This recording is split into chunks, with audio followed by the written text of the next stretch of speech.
Today I'm going to show you how to block any website from Chrome. So let's get started. First you have to open your Chrome browser and search for the site blocker app. Then hit on the first link and create your account on the website once you have created your account. Once you have created your account, now you have to scroll the top labels and go to the denial list, and here you have to add the address of the website you want to block.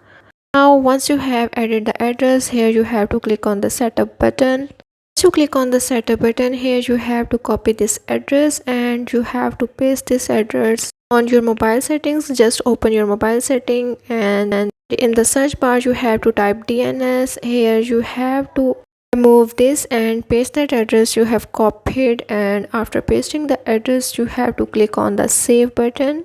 Once you save your address, now go back to your Chrome and search for the website you blocked, and as you can see it's showing me this error. So that's how you can block any unwanted websites from Google Chrome through any of your device.